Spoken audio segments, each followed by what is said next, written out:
My wife said, I should have listened to my friend's advice. Now I'm trapped in this pathetic marriage. I should have listened to my friend's advice. Her voice wasn't loud. It was worse than that. It was calm. And now I'm trapped in this pathetic marriage. I stood there in the kitchen of our Greenwich home, holding a glass I didn't remember pouring. The ice had already melted. Say that again. She didn't hesitate. Sloane Harrington never hesitated. I said, I'm trapped, Ethan. Something inside me shifted. Not anger. Not yet. Something quieter. You feel trapped. She let out a short breath, almost a laugh. Don't pretend you're surprised. That line hit harder than everything else.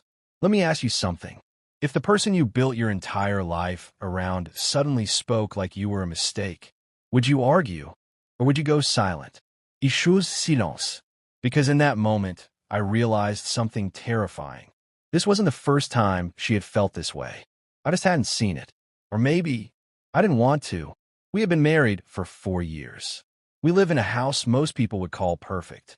White walls, high ceilings, a view of the sound that people paid millions for. But perfection has a way of hiding rot. You've been unhappy for a while, haven't you? She looked at me then. Not with guilt, not with fear, just relief. Yes. No hesitation. Yes. That single word collapsed something inside me that I didn't even know was holding me together. Since when? She leaned against the marble counter, folding her arms like she was preparing for a business conversation. Since before we got married. That's when everything stopped making sense. Then why did you marry me? She didn't answer immediately. And that pause told me more than anything she could have said. Because I thought it would get better. There was. Not love. Not certainty. Just hope. And hope is a dangerous foundation for a marriage. You thought. Yes. You thought. She sighed. My friends told me you were too safe. Safe. I repeated that word in my head like it was something foreign. Safe.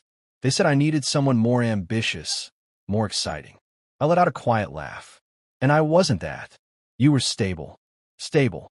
Another word that sounded like a compliment until it wasn't. They said I would get bored. And did you? She didn't answer right away. Then she said it. Yes. It was honest, brutal, and completely unfiltered. Why didn't you leave? Her eyes shifted slightly, just for a second. Because by then it was too late. Too late. For what?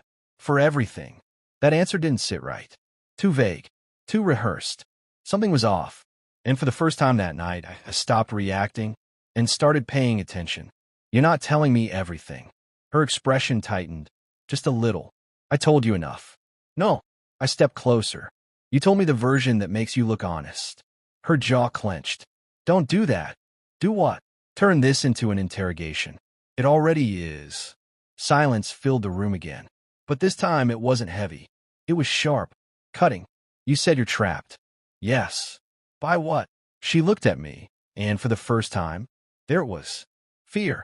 Real fear. And that's when everything changed. I'm pregnant. The words didn't land immediately. They hovered, hung in the air like something that didn't belong.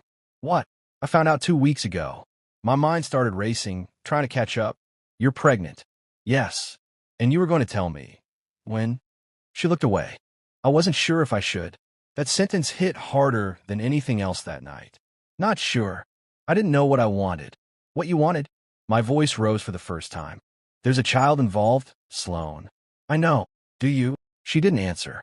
And then I asked the question I didn't even realize I was afraid of. Is it mine? The room went still. Her silence stretched just long enough to feel like an answer. Say something. It's complicated. That was it. That was the moment everything shattered. Complicated? Yes. How was that complicated? She finally looked at me again. And this time, there was no hesitation. Because I don't know. The words echoed. I don't know. For years of marriage. Collapsed into 3 words. Let me ask you something. If you heard that from the person you trusted most, would you stay and fight for answers? Or walk away before it destroys you? I didn't walk. Not yet. Who is he? She hesitated again. His name is Nolan Prescott. The name hit like a punch I didn't see coming. I knew Nolan. Everyone in our circle knew Nolan. Charming. Confident. Exactly the kind of man her friends probably thought she deserved. How long? 6 months. 6 months. Half a year. While I was building a life, she was building an escape. Does he know? Yes. And her lips pressed together. He doesn't want this. Of course he didn't. Men like Nolan never want consequences.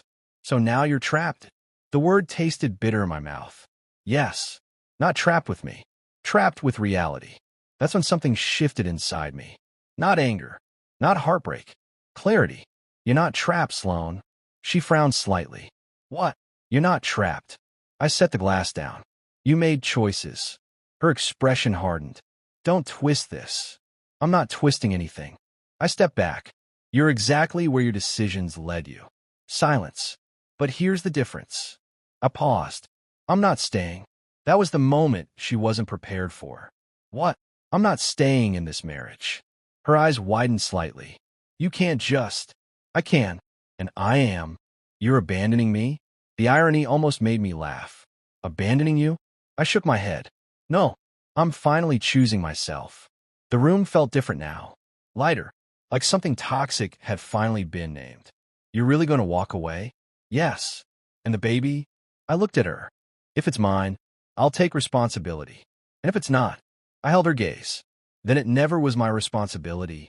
She didn't speak after that, because there was nothing left to say. Not excuses. Not blame. Not regret. Just truth. Raw and unavoidable. I walked out of that kitchen without looking back. And for the first time in years, I didn't feel trapped.